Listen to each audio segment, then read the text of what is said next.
यह एक काल्पनिक कहानी है। इसमें दिखाई गई घटनाएं, पात्र और संवाद पूरी तरह से लेखक की कल्पना पर आधारित हैं। इसका कोई संबंध किसी वास्तविक व्यक्ति या घटना से नहीं है। जब आरव ने उस अधेड़ उम्र के व्यक्ति को हमला करते देखा, तो उसकी आंखों में संघार की एक हल्की सी भावना कौंध गई। वह ऐसा व्यक्ति नहीं था जिसे परेशानी खड़ी करना पसंद हो, लेकिन वह ऐसा भी नहीं था जो परेशानी से डरता हो। तो जब आरव उस अधेड़ उम्र के व्यक्ति के सामने पहुंचा, तो उसने अपनी तलवार बैंगनी स्पिरिट तलवार निकाली और बिना किसी रोकटोक के वार किया, और वह अत्यधिक तेज था। बैंगनी स्पिरिट तलवार अभी अभी उस अधेड़ उम्र के व्यक्ति की बाह के संपर्क में आई थी कि वह तुरंत डर गया। वह पीछे हटना चाहता था, लेकिन तब तक बहुत देर हो चुकी थी। इस आसपास मौजूद सभी लोगों की चकित नजरों के बीच खून की बौछार हुई, क्योंकि उस अधेड़ उम्र के व्यक्ति की बाहें हवा में उड़ गईं। यह इसका अंत नहीं था। एक सुनहरी चमक कौंधी, और फिर उस अधेड़ उम्र के व्यक्ति ने तुरंत अपनी आंखें चौड़ी कर लीं। पलक झपकते ही उसका सिर उसकी गर्दन से अलग होकर गिर गया।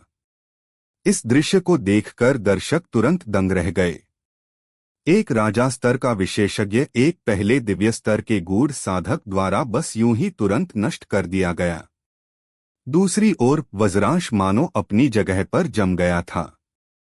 वह उस अधेड़ उम्र के व्यक्ति को घूर रहा था जो बिना सिर के जमीन पर पड़ा था। वह वज्रांश का तीसरा चाचा था, जो एक राजा स्तर का विशेषज्ञ था। वह बस यूं ही तुरंत नष्ट कर दिया गया। यह कैसे संभव हो सकता है? कुछ ही समय में वज्रांश अपने सदमे से उबर गया, क्योंकि आरव ने उसकी ओर देखा था। जब उसने आरव की निगाह को महसूस किया, तो वज्रांश का पूरा शरीर कांप उठा, और फिर वह सहज रूप से कुछ कदम पीछे हटा, इससे पहले कि वह आतंक के साथ बोला, तुम क्या करने की सोच रहे हो? मैं वज्रवंशा सदस्य हूँ। मेरे चचेरे भाई सांगवीर और फेनराज आरोहण पर्वत श्रृंखला में गए हैं। वे बेहद शक्तिशाली हैं। जब उसने वज्रांश को सुना, तो आरव अचानक रुका, क्योंकि उसे महसूस हुआ कि ये दोनों नाम जाने पहचाने से लग रहे हैं। थोड़ी देर सोचने के बाद आरव को तुरंत उनकी याद आ गई। क्या ये दोनों वज्रवंश के शिष्य नहीं थे जो मुझे लूटने का इरादा रखते थे? आरव ने वज्रांश की ओर देखा, और फिर उसने सिर हिलाया। इस वज्रवंश को महाचिन साम्राज्य की 4 महान शक्तियों में से एक कहा जाता है।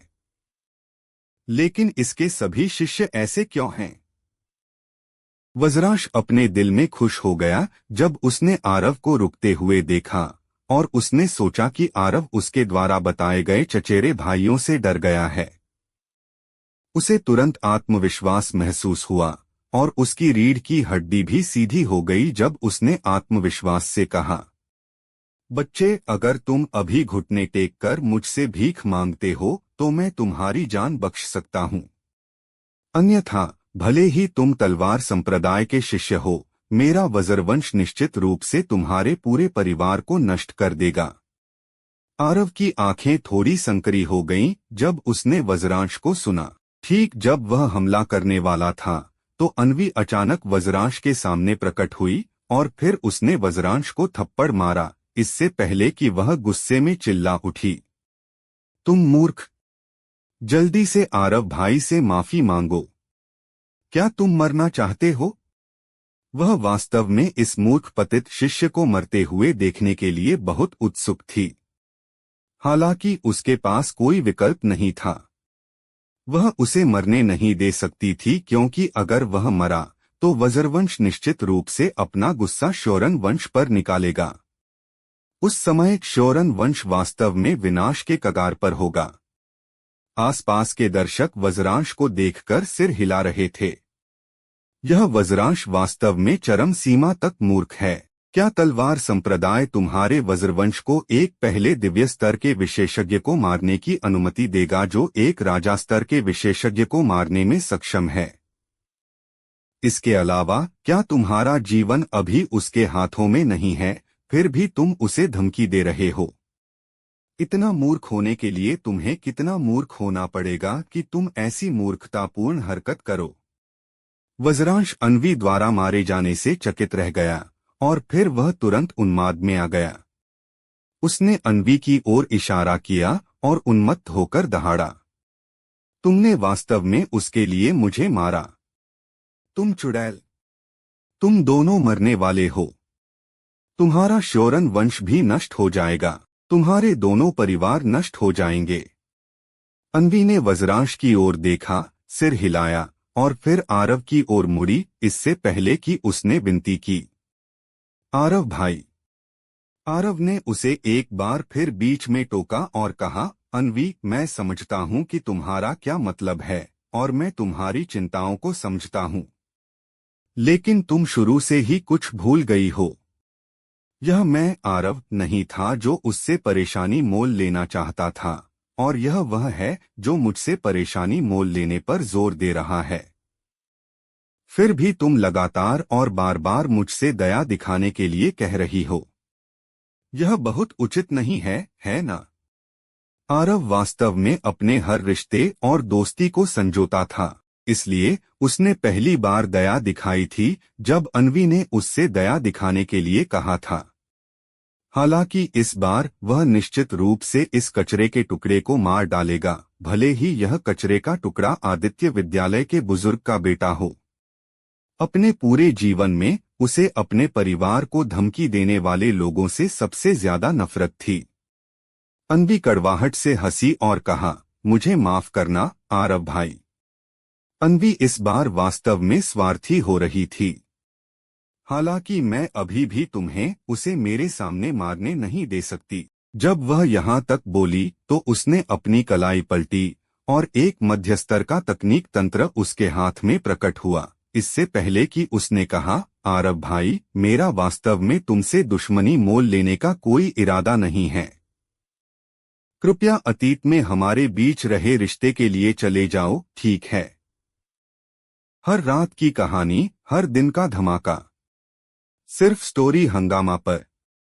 तो अभी सब्सक्राइब करें और बेल आइकन दबाएं, क्योंकि अगली कहानी आप मिस ना कर पाए। आरव मुस्कुराया जब उसने अन्वी को वे तकनीक तंत्र निकालते हुए देखा, और वह एक पल के लिए हंसा, इससे पहले कि उसने सिर हिलाया और कहा, अन्वी, सच कहूँ तो मैं वास्तव में हमारे बीच की दोस्ती को संजोता हूँ, लेकिन अब ऐसा लगता है कि यह थोड़ी एकतरफा थी। चूंकि यह ऐसा है तो ऐसा ही सही। जैसे ही उसने बोलना समाप्त किया, आरव अचानक मौके से गायब हो गया और वह विस्फोटक रूप से वज्रांश की ओर भागा जो अन्वी के पीछे था। जब उसने आरव को हमला करते देखा तो अन्वी की आंखों में एक संघर्षपूर्ण अभिव्यक्ति कौंधी। हालांकि जब उसने शौरन वंश के बारे में सोचा तो उसने झिझकना बंद कर दिया और उसने आरव की ओर तंत्र फेंक दिया। वह हवा में फैली और थोड़ी हिली, इससे पहले कि वह हवा के एक अर्धचंद्राकार ब्लेड में बदल गई जो आरव की ओर नीचे की ओर झुका। सही, सही, उसे मार डालो, उसे मार डालो, वज्रांश पागलपन में चिल्लाया जब उसने अन्वी को आरव की ओर एक तकनीक तंत्र फेंकते देखा। आरव ने सिर हिलाया जब उसने उसे तंत्र फेंकते देखा, और जब उसने फिर से उसकी ओर देखा तो उसकी निगाह पूरी तरह से बर्फीली हो गई थी। उसने अपनी तलवार निकाली और वार किया, और हवा का ब्लेड तुरंत टुकड़ों में कट गया। उसके बाद उसकी गति बिल्कुल भी कम नहीं हुई क्योंकि वह तुरंत अन्वी के सामने पहुंच गया। अपनी कलाई के एक मोड़ के साथ बैंगनी स्पिरिट तलवार अन्वी के गले के सामने क्षैतिज रूप से रखी गई थी, लेकिन थोड़ी देर उसकी ओर देखने के बाद उसने अंत में ऐसा नहीं किया। उसकी आकृति चमकी और वह तुरंत अन्वी के पीछे पहुंच गया, और फिर उसने बैंगनी स्पिरिट तलवार को झटका दिया और वज्रांश की प्रतिक्रिया करने से पहले ही उसका सिर काट दिया। वज्रांश को अपनी तलवार के एक ही वार से खत्म करने के बाद आरव मुड़ा और शहर के प्रवेश द्वार की ओर चल दिया। कुछ कदम चलने के बाद वह अचानक रुक गया और फिर उसने कहा, अनवी, इस बार मैंने तुम्हें इसलिए नहीं मारा क्योंकि मैंने कभी तुम्हें एक दोस्त माना था, और मैं, आरव, एक दोस्त या प्रियजन के लिए अपने सिद्धांतों को बदल सकता हूँ, लेकिन अब से हम दोस्त नहीं हैं। जैसे ही उसने बोलना समाप्त किया, आरव तेजी से शहर की ओर चल दिया। जब उसने आरव को सुना तो अनवी कड़वाहट से हंसे बिना नहीं रह सकी। अगर मुझे पता होता कि ऐसा होगा तो मुझे उस वज्रांश के निमंत्रण को स्वीकार नहीं करना चाहिए था कि मैं यहाँ आऊं और उसके चचेरे भाइयों का इंतजार करूं। ठीक जब आरव शहर में प्रवेश करने वाला था, अचानक चांदी के कवच में सैनिकों का एक समूह शहर के भीतर से उमड़ पड़ा और फिर उन्होंने आरव को घेर लिया। जब समूह का नेतृत्व कर रहे अधेड़ उम्र के व्यक्ति ने वज्रांश का शव जमीन पर देखा तो उसकी आंखें तुरंत पूरी तरह से लाल हो गईं। कुछ ही समय में वह आरव की ओर मुड़ा और फिर उसने एक क्रूर अभिव्यक्ति के साथ कहा, मेरे वज्रवंश का तलवार संप्रदाय के साथ अच्छा रिश्ता है। चूंकि तुम तलवार संप्रदाय के शिष्य हो तो तुमने मेरे वज्रवंश के एक शिष्य के खिलाफ जान से मारने के लिए हमला क्यों किया? भले ही वह गलत था, क्या ऐसा हो सकता है कि तुम उसे सबक नहीं सिखा सकते थे और तुम्हें उसे मारना ही पड़ा? तो तुम्हें पता है कि यह उसकी गलती है। आरव ने उपहास के साथ हंसा और कहा, लगता है कि तुम उस साथी को बहुत अच्छी तरह से जानते हो। चूंकि तुम उसे इतनी अच्छी तरह से जानते हो तो तुमने उसे ठीक से क्यों नहीं सिखाया और उसे तुम्हारी जाति छोड़कर मौत को गले लगाने दिया? अधेड़ उम्र के व्यक्ति ने अचानक पूछा। तुम वही आरव हो? जब उसने यह सुना तो आरव थोड़ा हैरान हुआ और फिर उसने भौहें सिकोड़ी और कहा, तुम्हें कैसे पता? जब उसने आरव का जवाब सुना तो उस अधेड़ उम्र के व्यक्ति के चेहरे पर क्रूर अभिव्यक्ति बहुत कम हो गई और फिर उसकी आंखों में एक समझ से बाहर की अभिव्यक्ति थी जब उसने आरव की ओर देखा। थोड़ी देर बाद उसने आरव की ओर गहरी नजर डाली और कहा, तुम्हें वास्तव में उसे नहीं मारना चाहिए था। जैसे ही उसने बोलना समाप्त किया, अधेड़ उम्र के व्यक्ति ने दूसरों का नेतृत्व किया और चला गया। आरव की भौहें और भी कसकर जुड़ गईं। वह पहले ही हमला करने के लिए तैयार था, लेकिन अधेड़ उम्र के व्यक्ति ने अचानक इस तरह से काम किया था। उसका इससे क्या मतलब था? आरव पूरी तरह से चकरा गया था। आरव ने सिर हिलाया, इस सब के बारे में सोचना बंद कर दिया और शाही रक्षक की ओर चल दिया। कुछ ही समय में आरव शाही रक्षक के प्रवेश द्वार पर पहुंच गया। इस समय यहाँ लोगों की संख्या तब से बहुत कम थी जब प्रतियोगिता शुरू हुई थी। शाही रक्षक के बाहर चौक के केंद्र में एक विद्वान और परिष्कृत अधेड़ उम्र का व्यक्ति बैठा था जबकि कुछ रिकॉर्ड कर रहा था।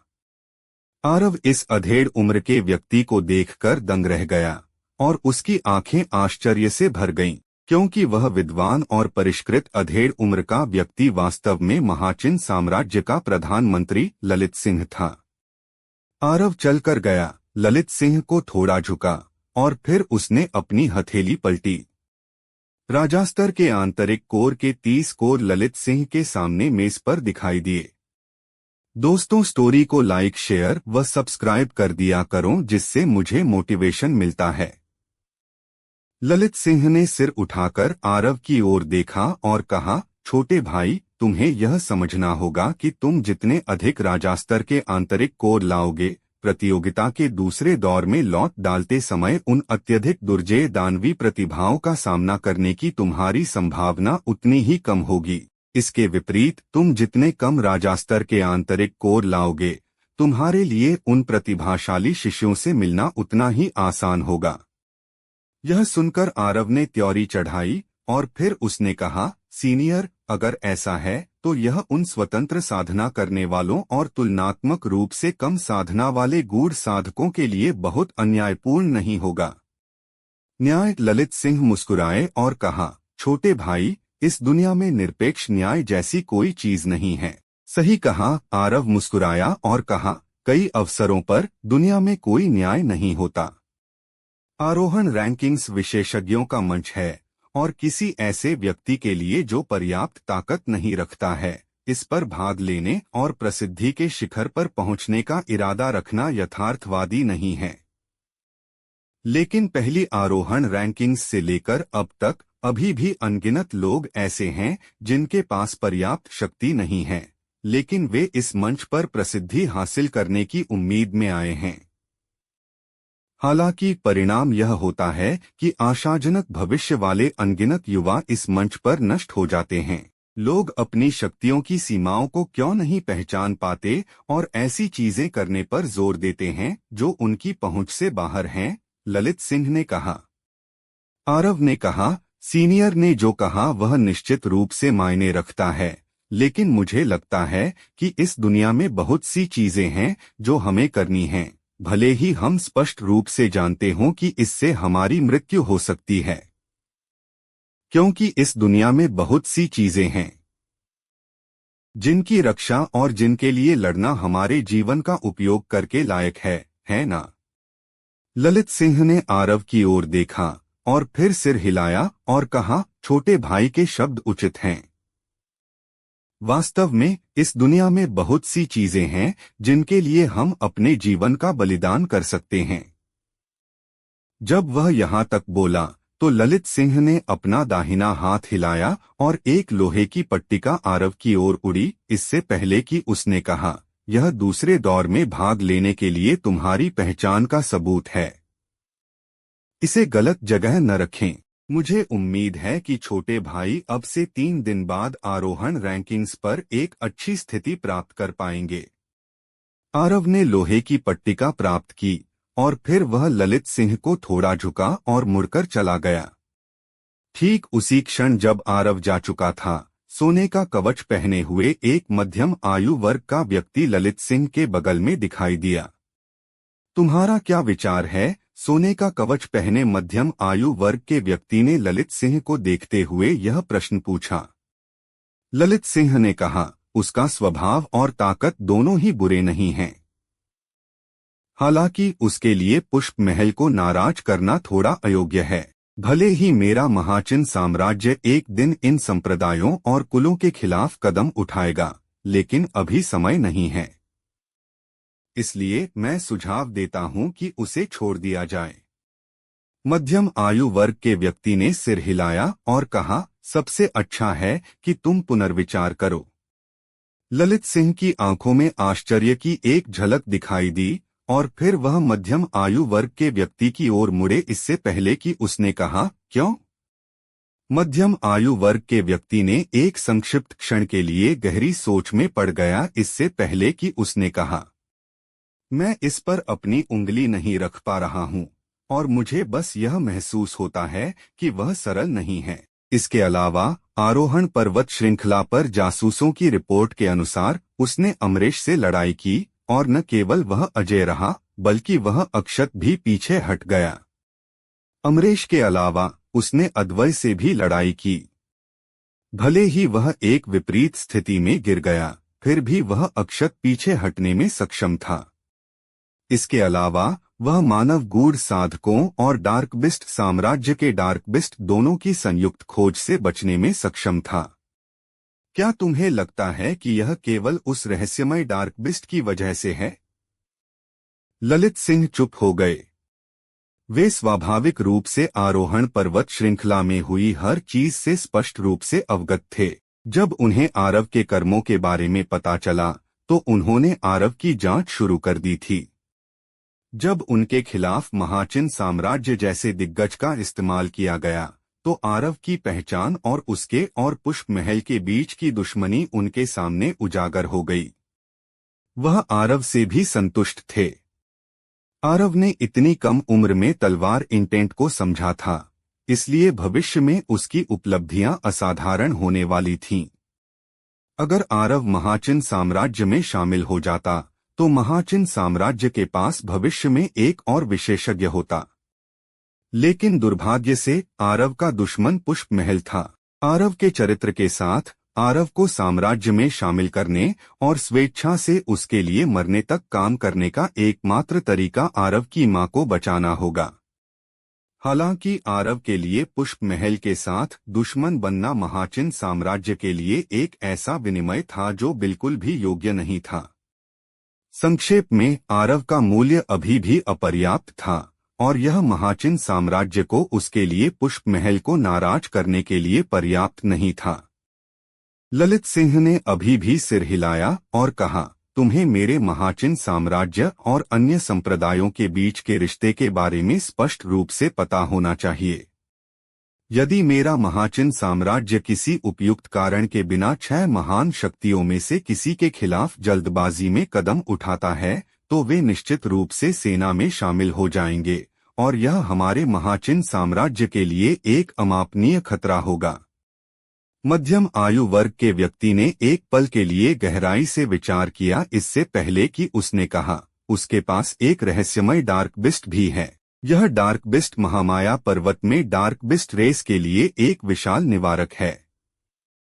ललित सिंह मुस्कुराए और कहा, क्या तुम जानते हो कि तलवार संप्रदाय के मदांध साधु के प्रकट होने के बाद उस बच्चे से उस रहस्यमय डार्क बिस्ट के लिए क्यों नहीं कहा?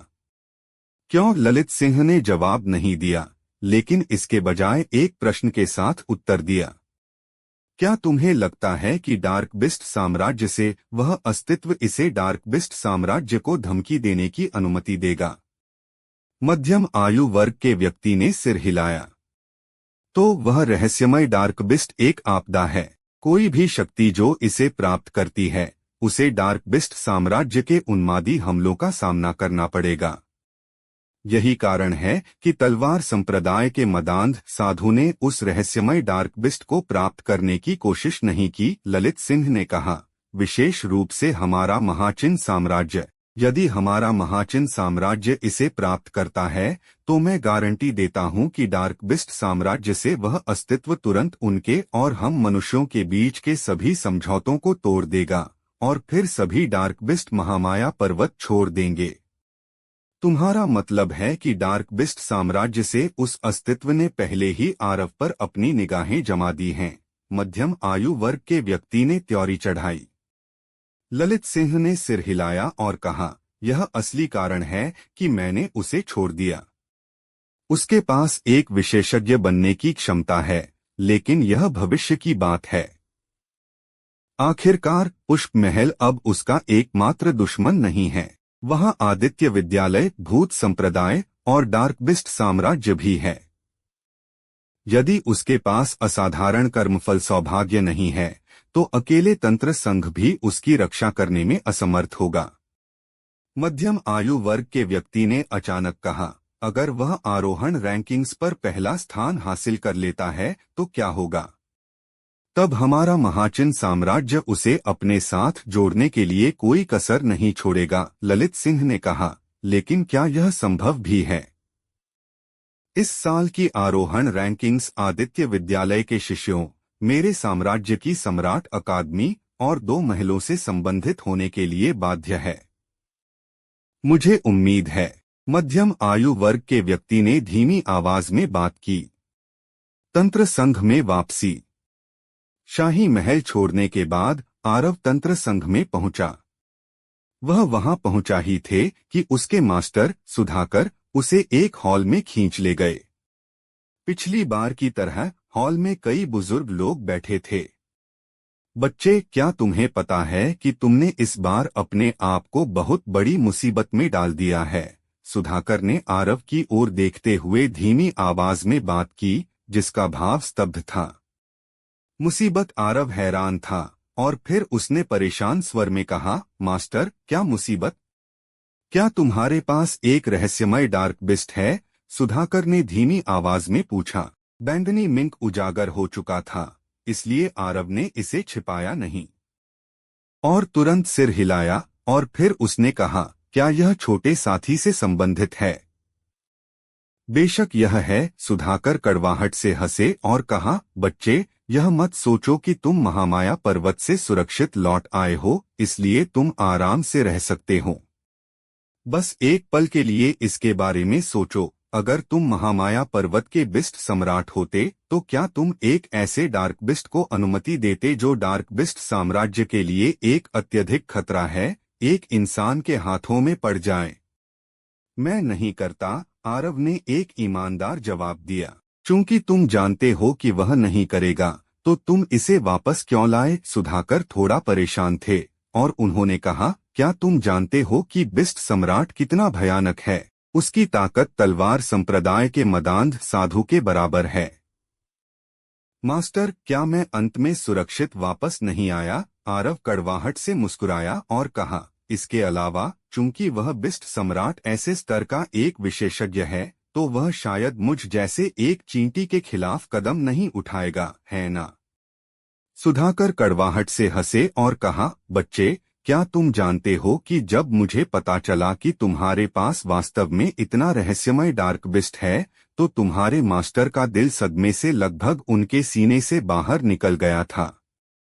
उस समय मैं पहले से ही आरोहण पर्वत श्रृंखला तक जाने के लिए तैयार था ताकि तुम्हारे शरीर को वापस ला सकूं और तुम्हें दफना सकूं। बिस्ट सम्राट वास्तव में तुम्हें तिरस्कार करेगा, लेकिन वह निश्चित रूप से उस रहस्यमय डार्क बिस्ट को किसी भी शक्ति के हाथों में पड़ने की अनुमति नहीं देगा, क्योंकि उस तरह से यह उसके डार्क बिस्ट साम्राज्य के लिए एक विशाल खतरा होगा। अब तुम तंत्र संघ के एक सदस्य हो। बच्चे, क्या तुम अब समझते हो? आरव ने त्योरी चढ़ाई और कहा, क्या सीनियर मदांध साधु ने डार्क बिस्ट साम्राज्य के साथ एक समझौता नहीं किया और वे मेरे साथ परेशानी की तलाश में नहीं आएंगे? क्या यह हो सकता है कि वे अपने वचन से मुकर जाएंगे? मुझे नहीं पता कि वे करेंगे या नहीं करेंगे, सुधाकर ने कहा। मैं बस इतना जानता हूं कि यदि तुम उस छोटे साथी को अपने पास रहने देते हो, तो जिन मुसीबतों का तुम सामना करोगे, वे निश्चित रूप से अधिक बढ़ेंगी। ठीक है बच्चे, उस छोटे साथी को बाहर आने दो ताकि हम सभी उसे देख सकें। मैं भी देखना चाहता हूं कि वास्तव में कौन सा डार्क बिस्ट महामाया पर्वत के डार्क बिस्ट दलों को डराने में सक्षम है। अब क्या होने वाला है, आगे सुनते रहिए सर्वशक्तिमान हमारे चैनल स्टोरी हंगामा पर।